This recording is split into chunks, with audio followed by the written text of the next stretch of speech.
had just come of age when I took a knife for the crown prince, saving his life. The emperor was overjoyed and granted a marriage, asking for my name. My father hurried forward, respectful and proud, bowing slightly. Your Majesty, this is my daughter, Ivy-shan. And so, Ivy-shan took my place and married the crown prince. And I married the unfavored second prince. On the wedding night, the crown prince went to his beloved concubine. Ivy-shan was left alone in the bridal chamber, becoming the laughingstock of the palace. And on my wedding night, I conceived the eldest grandson of the great Xia dynasty. A year later, the crown prince died under mysterious circumstances. Ivy-shan climbed into the old emperor's bed, infuriated the empress to death, and was banished to the cold palace.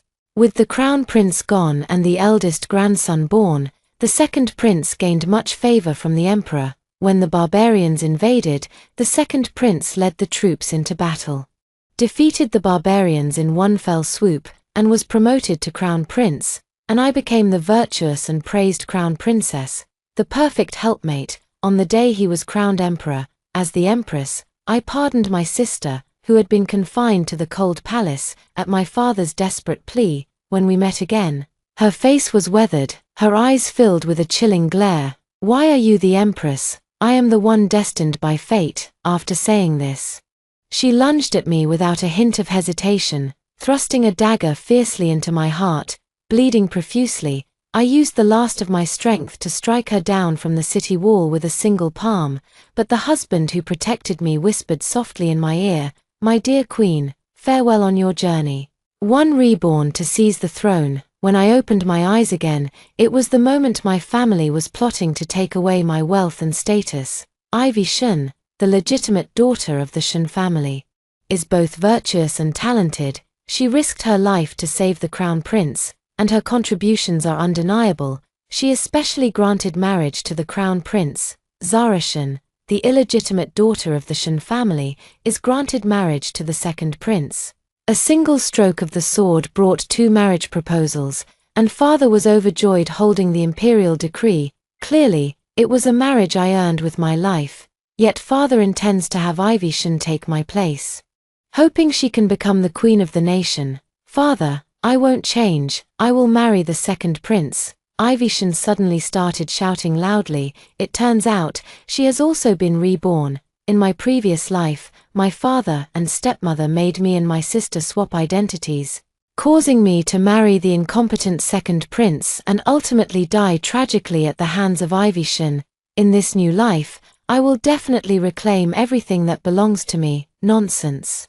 The crown prince was born of the empress. Marrying him would be the fate of an empress, a life of fortune. The second prince, born of a palace maid, was never favored. Marrying such a person would only lead to mistreatment in the palace, leaving you with nothing but a life of hardship. Father and stepmother couldn't bear to see Ivy-shan suffer, so they scolded her harshly. Yet in my past life, it was I who married the second prince, they said. Marrying the second prince is already reaching above your station. You grew up in the countryside.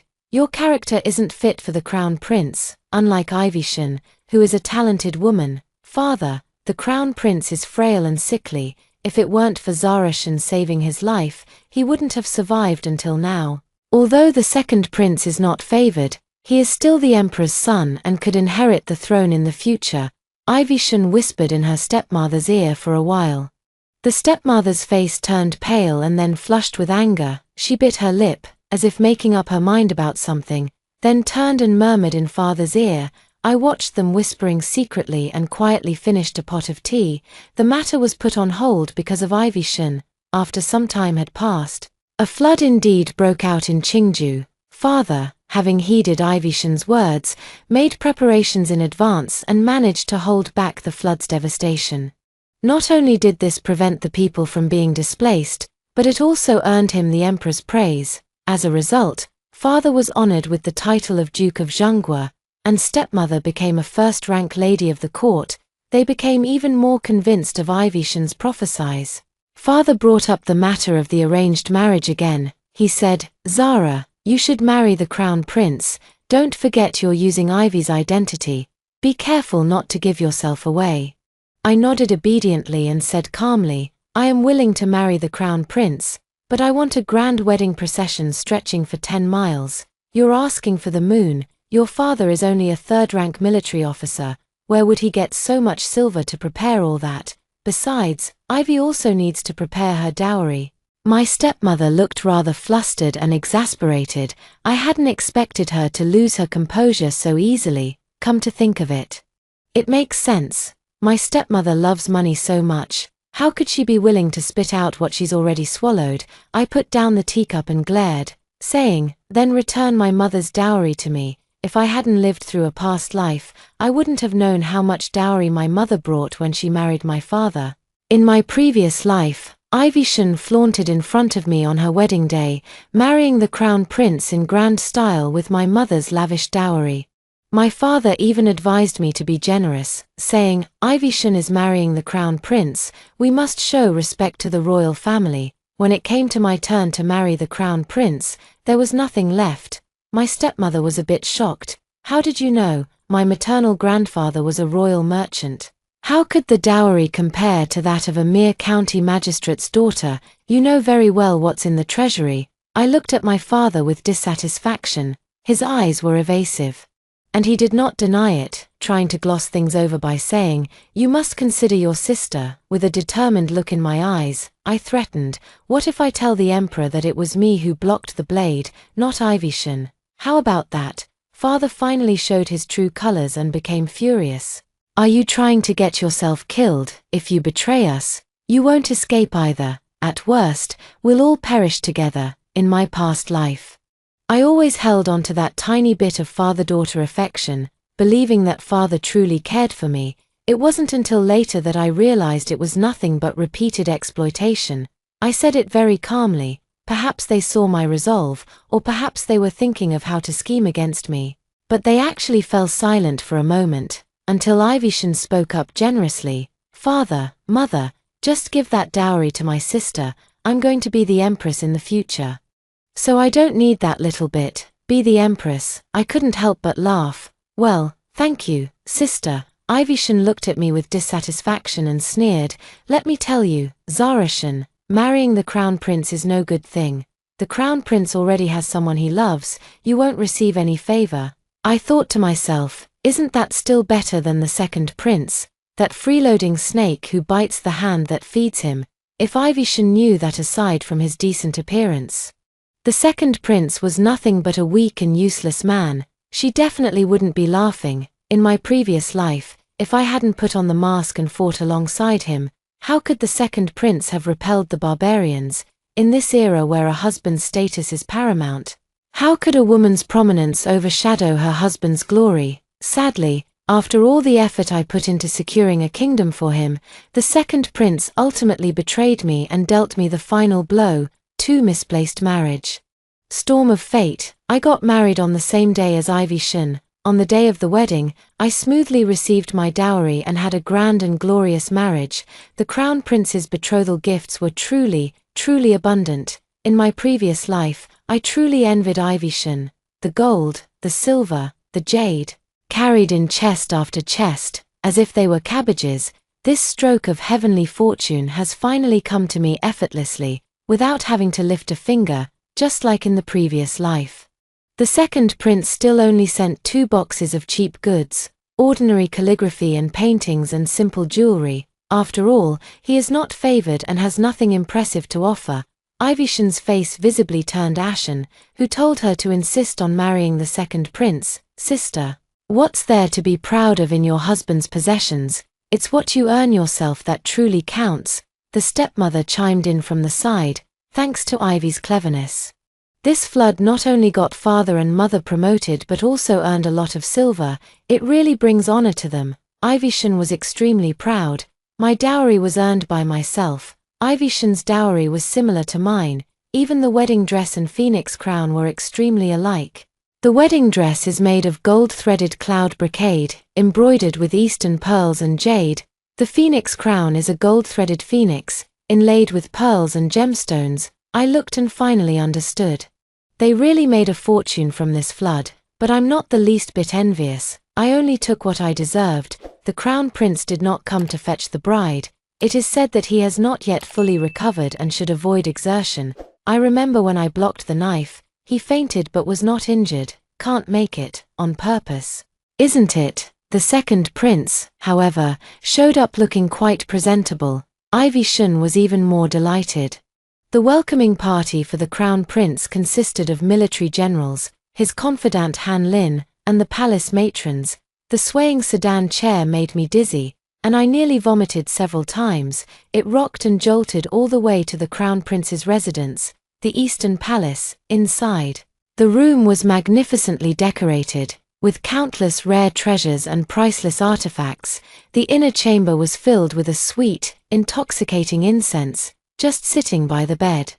I felt as if I were floating in ecstasy. That wave of dizziness just now has passed. When the crown prince lifted my veil, I was still immersed in the fragrance of the room, finding it a bit hard to snap out of it. The crown prince was also quite handsome, with sharp eyebrows and starry eyes, a perfect description for him. I am also quite good-looking, with fair skin and beauty, and the teardrop mole at the corner of my right eye adds a touch of sensuality. The crown prince is a decent match for me. Sitting together on the edge of the bed, the crown prince visibly paused when our eyes met. You're Zara Shun, not Ivy Shun. I was also taken aback. How did you recognize me so quickly? Ivy Shun and I look almost identical, with the only difference being the teardrop mole at the corner of my eye. Only our family members can usually tell us apart.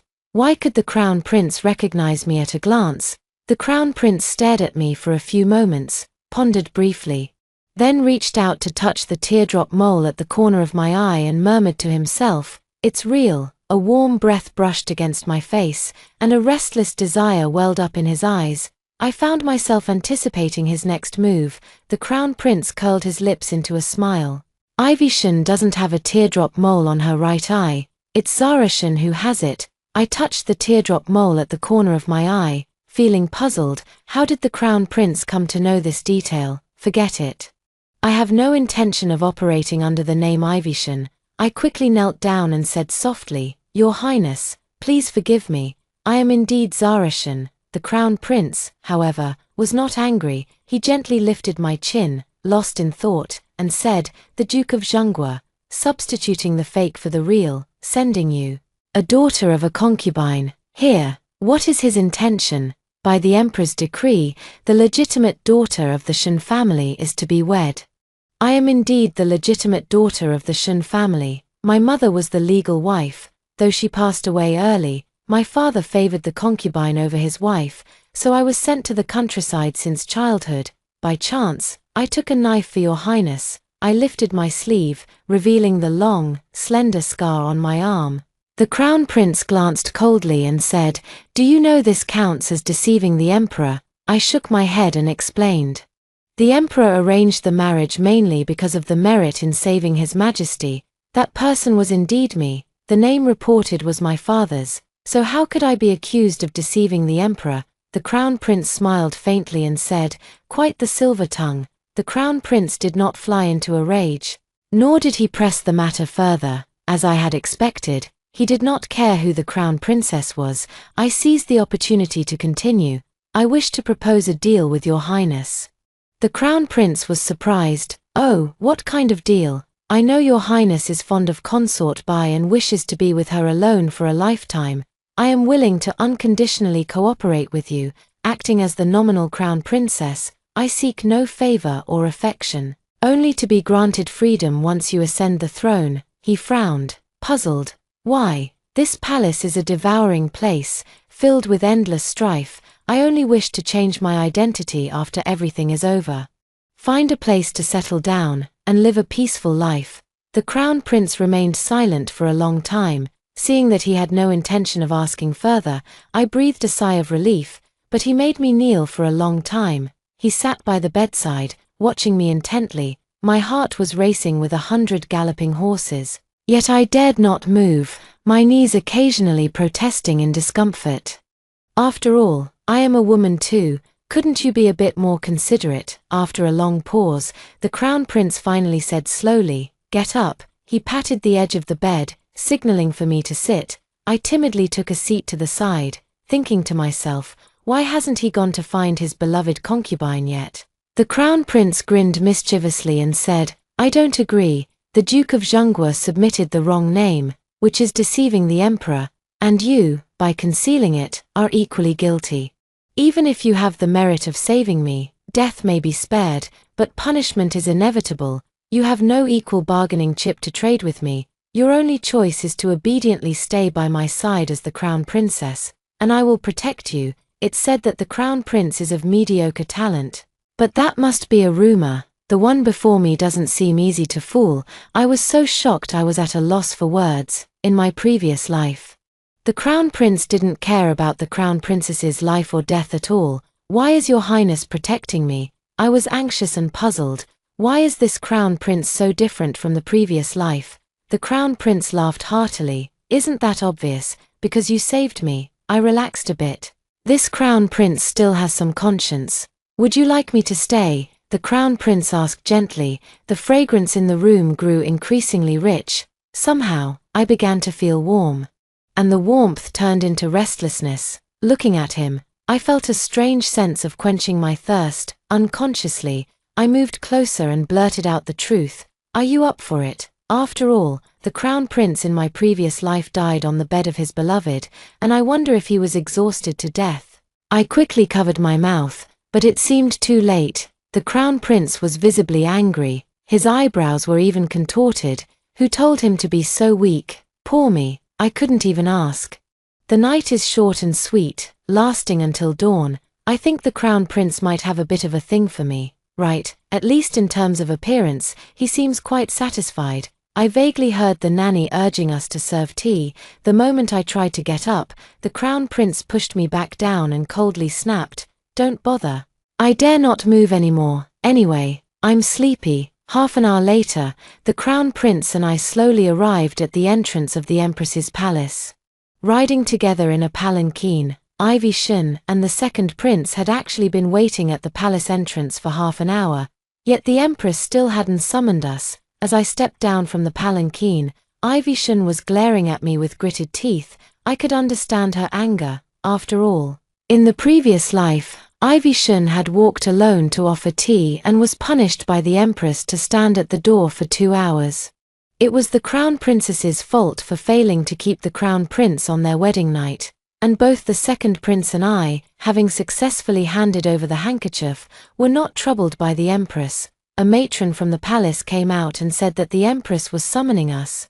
The empress said that bearing offspring was the most important matter for us newlyweds at the moment, the crown prince said discontentedly, but that doesn't mean mother can burn incense in my palace.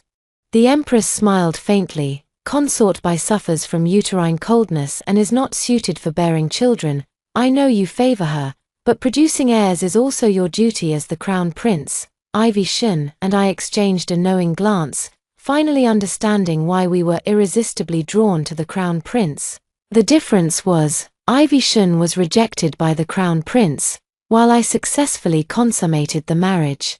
But how did Ivy Shun from the previous life resolve the issue on her wedding night? The anger in Ivy Shun's eyes grew stronger, and the air of resentment thickened, likely also thanks to the second prince's 5-minute performance in bed. After all, the second prince had long been worn out by the palace maids and eunuchs. In my past life, the imperial physicians said I had a body prone to pregnancy, which was how I conceived that child.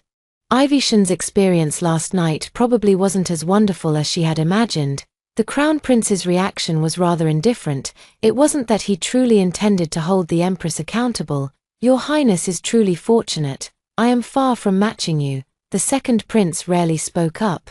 He seldom voiced his opinions. The crown prince let out a cold laugh. How were you last night, my brother? The second prince smiled weakly and looked at Ivy Shun.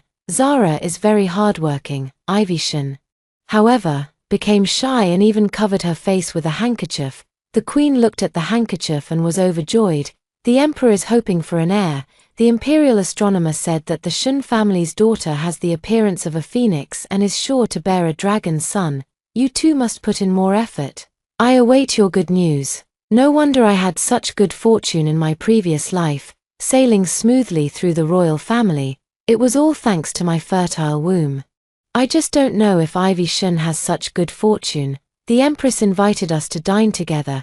The imperial cuisine was exceptionally delicious, and I was thoroughly enjoying myself halfway through the meal. Suddenly, Ivy Shun stood up and said, "I would like to entertain Her Majesty the Empress by performing a song and dance that I designed myself." Ivy Shun's singing voice was naturally beautiful, as melodious as an oriole, and her dance was equally captivating. But I can hardly hold back the chopsticks in my hand. I really want to throw them out, thinking, what is Ivy Shun doing? Is she afraid that others won't know she's Ivy Shun? The Queen praised, "I never expected Zara's singing and dancing to be so impressive." Ivy Shun said shyly, "Sister, you're even better."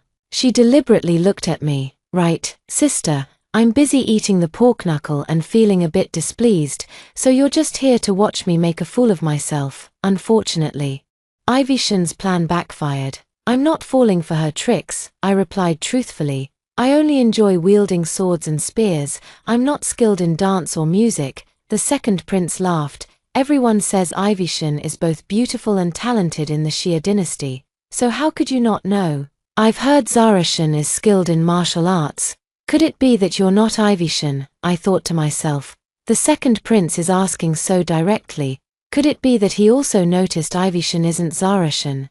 The crown prince stepped forward without hesitation. "Your son has something to report. Last night, the brides were mistakenly switched. My crown princess is Zara Shun, not Ivy Shun." The crown prince is so blunt, completely disregarding my well-being. I put down the pork knuckle in my hand, walked to the front of the hall, and knelt down, following the crown prince's words. When we were getting married, my sister and I were dressed very similarly.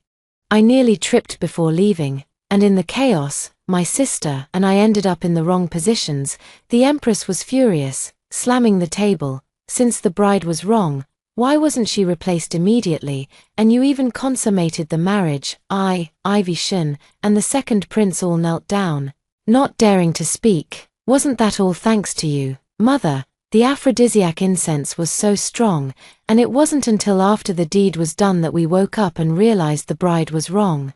The crown prince spoke bluntly, showing no regard for the Empress's dignity. I just thought the prince was blaming the Empress, but it turns out he was actually clearing my name and setting a trap for Her Majesty. The prince is indeed clever. Last night, in the heat of passion, he only told me to cooperate with him and just be myself. Her Majesty's imposing aura has diminished quite a bit, and she seems somewhat embarrassed. She probably didn't expect her good intentions to backfire, she sighed.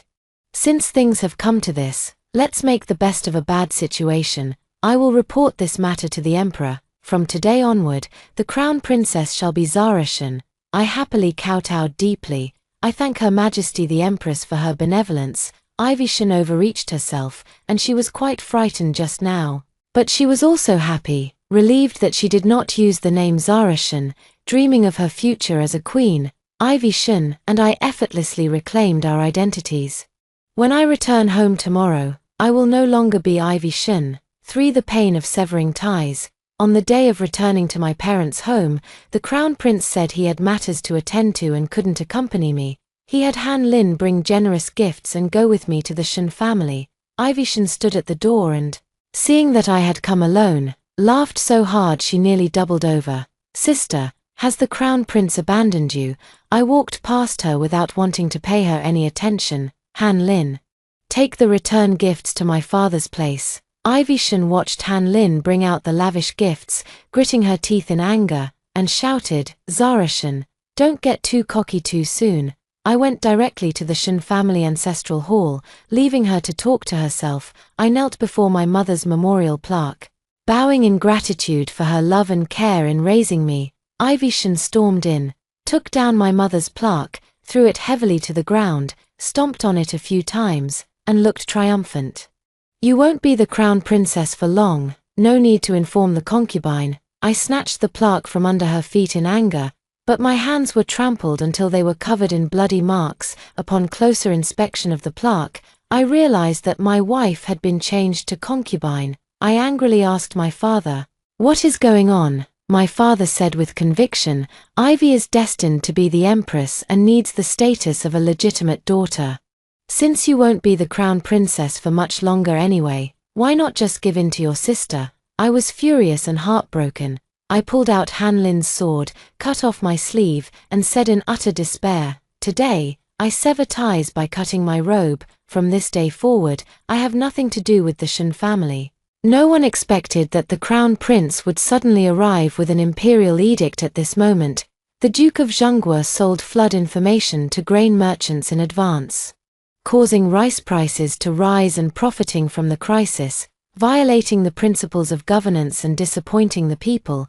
The evidence is conclusive, and the crime is unforgivable. However, considering his contributions to disaster relief, the Shen couple is hereby sentenced to confiscation of property and exile to the northern wastelands.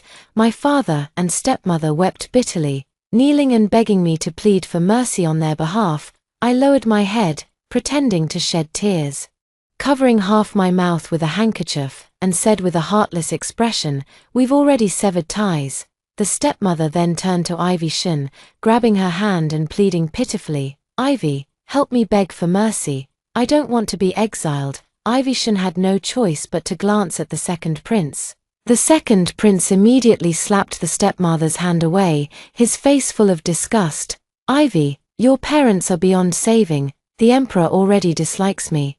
Pleading for them will only bring trouble." Ivy Shen hesitated, but fearing she might be implicated, she dared not speak and could only follow the second prince, slipping away without looking back. I asked the crown prince, "How did you know about my father selling information?" He was clearly very discreet about it. He said, "This matter has been under investigation for a while. But we never expected that the one embezzling money and the one aiding the distressed would turn out to be the same person. However, yesterday, when you mentioned that your attire was similar to Ivy Shen's, I realized something. Your wedding dress was custom-made and not the same as Ivy Shen's. What stood out were the emerald and eastern pearls on it, extremely valuable and far beyond what the Duke of Zhonggua's salary could afford. The wedding dress could be altered to look similar, but it required a considerable amount of silver, which made me suspicious, so I had someone investigate. I was quite surprised that he had picked up on the hidden meaning in my words at the time.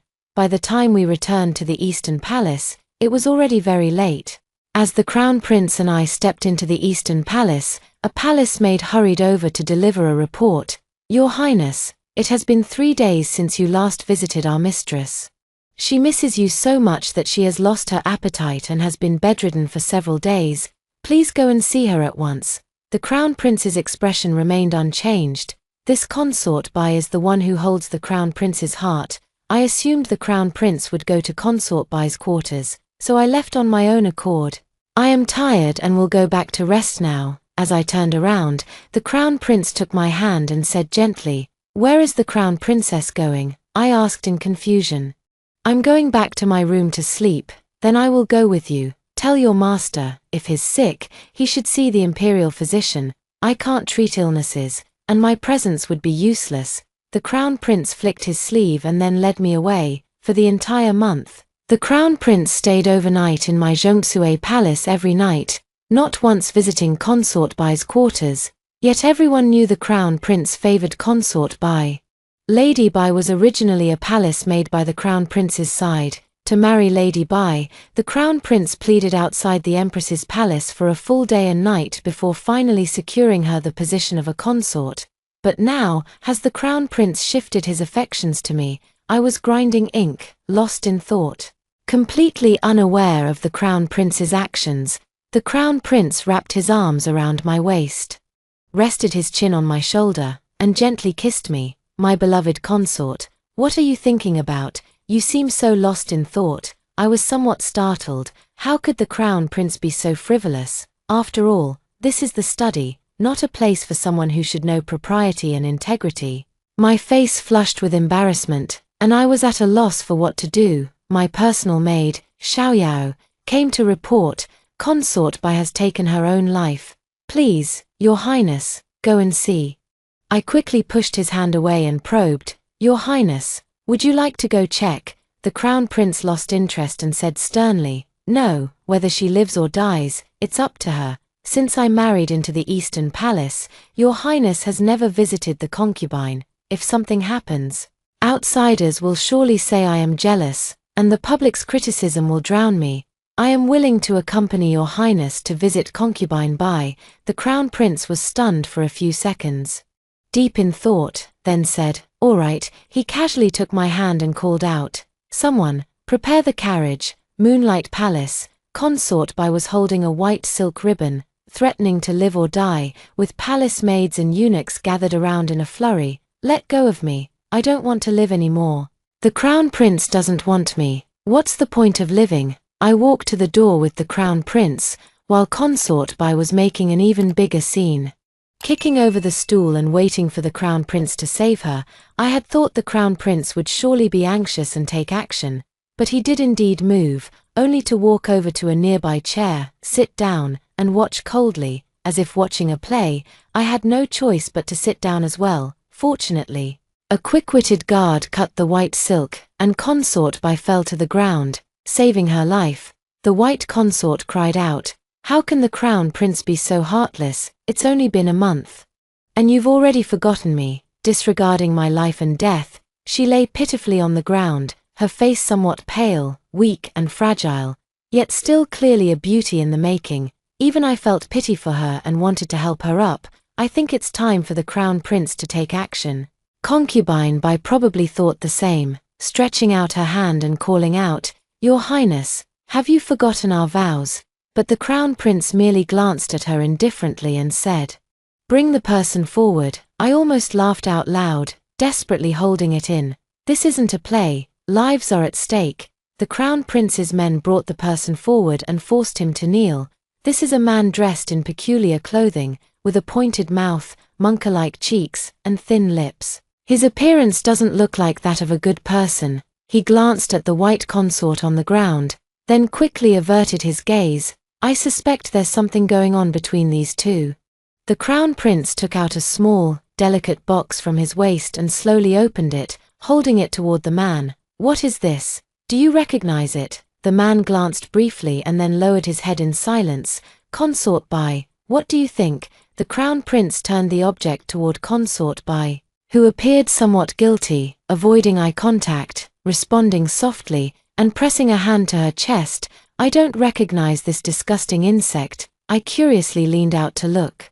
This isn't a dead bug, it looks a bit disgusting and gives off a foul smell. I couldn't help but retch, making a gagging sound. Is the crown princess all right? The crown prince threw the box in front of the man, then walked over to my side and patted my back. Should we call the imperial physician? I waved my hand and said, no need. Perhaps seeing my discomfort, the crown prince gave me a warm smile, and my heart trembled slightly. Then I'll make it quick.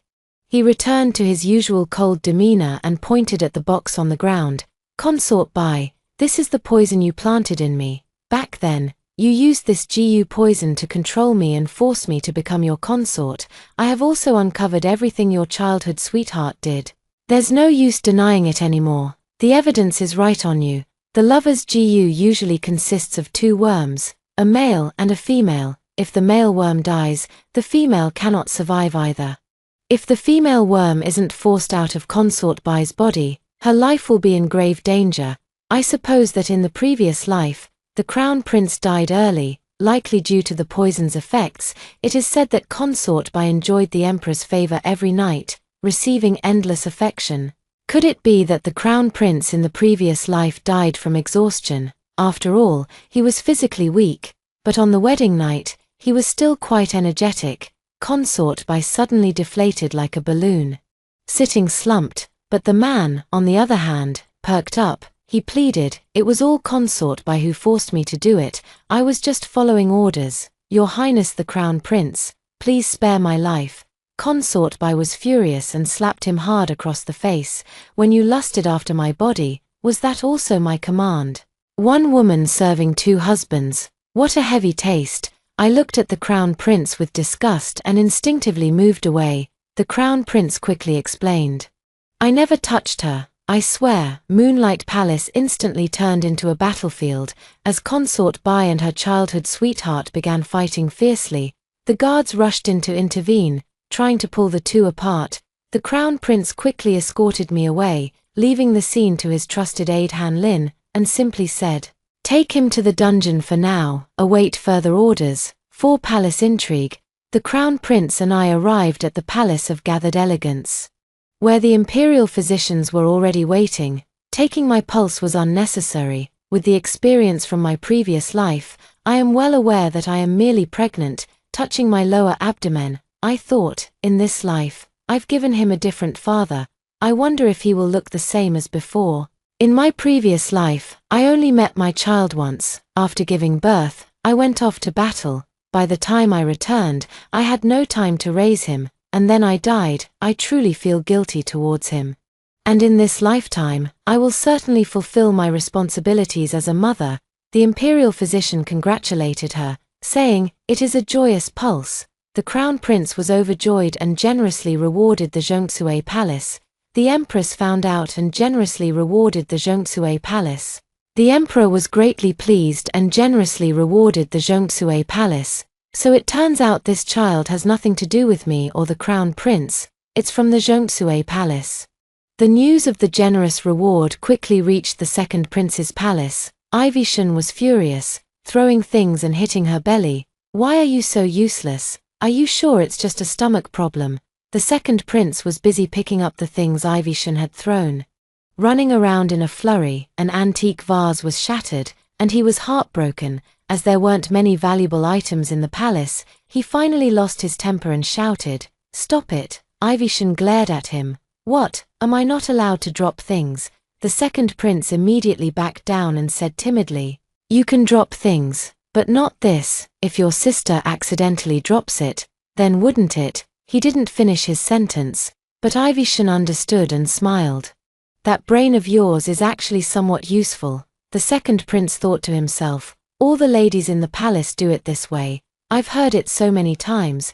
Why would I need to use my brain? Well, as long as you understand, it has been raining for a long time this month, and we finally got a clear day. Today is the day the Crown Prince meets with the barbarian envoys, but Ivy Shun came to Zhongshui Palace early in the morning with the Empress. Congratulations, sister, on getting pregnant so quickly." Ivy Shun spoke words of congratulations to me, but her 5 fingers were fiercely gripping the white skirt. I watched her and the Empress play off each other without showing any emotion.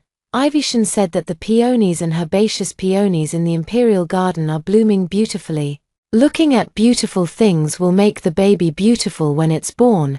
The Empress found it quite reasonable, and even if it weren't, going for a walk would still be a good idea. I know, the imperial garden is definitely a must-visit. Ivy Shun also has ill intentions. Imperial garden, 100 flowers blooming. It is indeed beautiful. Let's go to that pavilion to rest for a while. As they walked, Ivy Shun pointed to the pavilion in the distance and said, "Sitting there, drinking some fine tea and having snacks while enjoying the flowers would surely be delightful."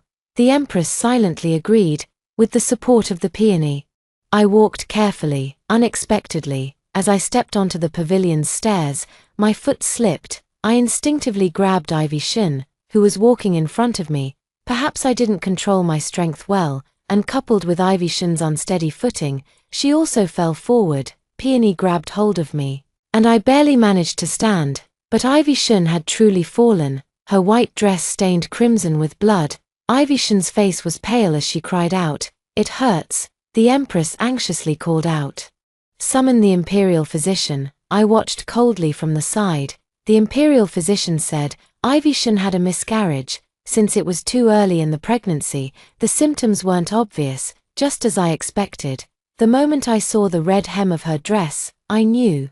Ivy Shun's malicious heart has finally exhausted what little fortune she had." Ivy Shun cried and said, "Zara Shun, it was you who harmed me." The Empress was furious. "Zara, do you know your crime?" I quickly knelt down, intending to argue a word or two, but the Empress shook her head at me. She said, "Today, the barbarian envoys are visiting, so there must be no more trouble in the rear palace." I obediently shut my mouth. Forget it. For the child's sake, the Empress punished me with a month of house arrest in Zhongshui Palace, which could be considered as giving Ivy Shun an explanation. Ivy Shun still seemed dissatisfied, crying and sobbing endlessly.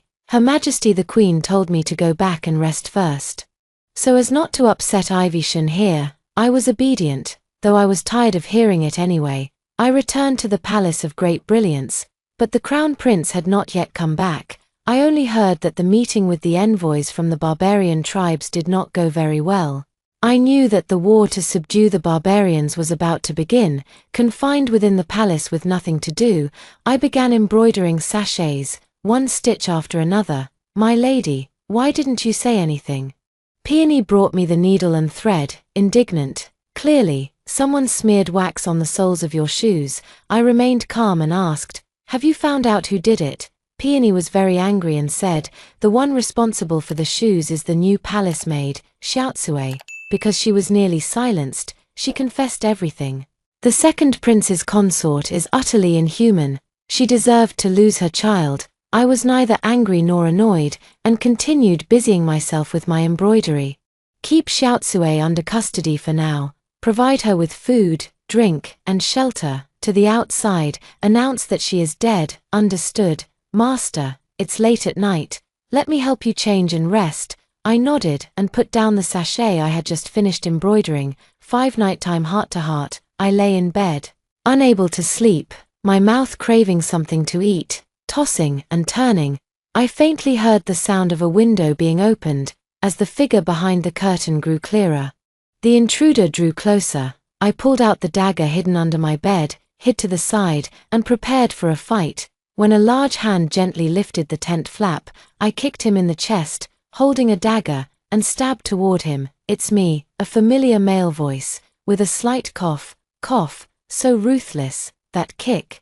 Even military generals might not have such skill. I took out the fire starter, lit the lantern by the bed, and when I saw the intruder's face, I was speechless.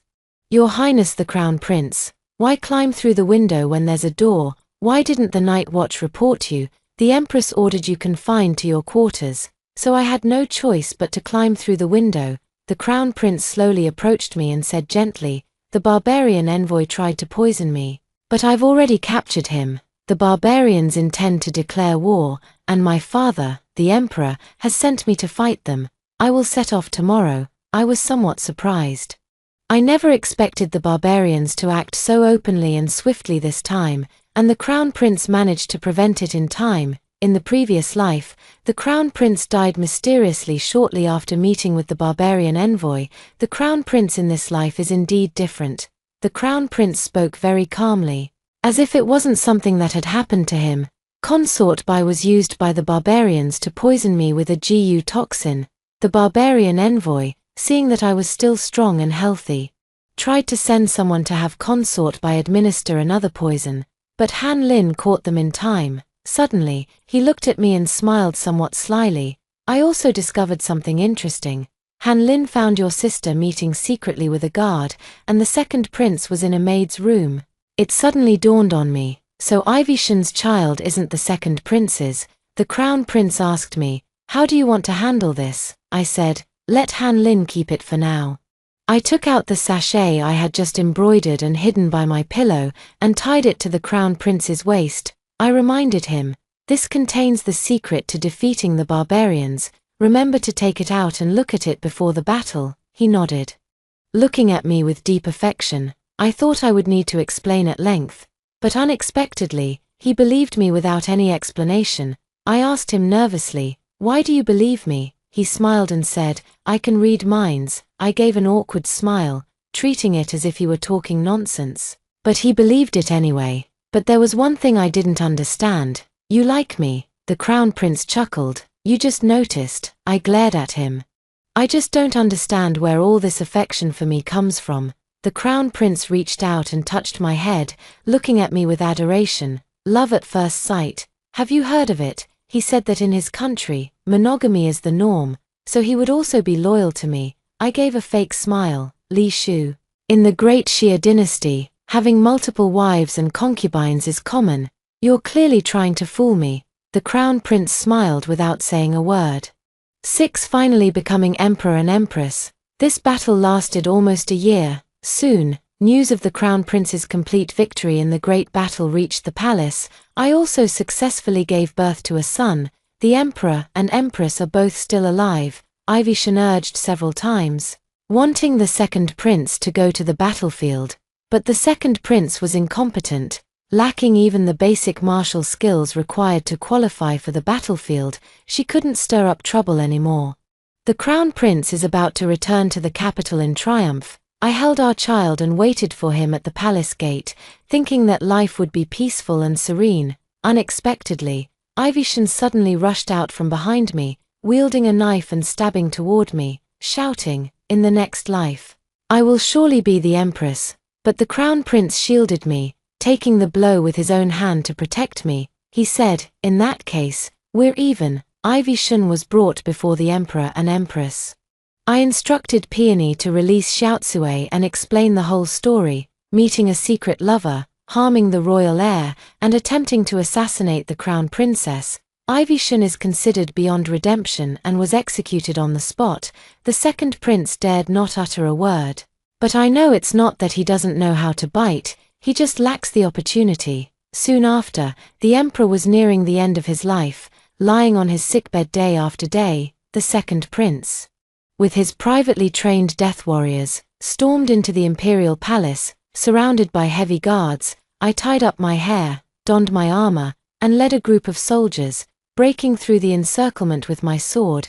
Without my day and night training, the second prince in this life was truly no match. When I thrust my blade at the second prince, his gaze was as fierce as when he had stabbed me in the previous life.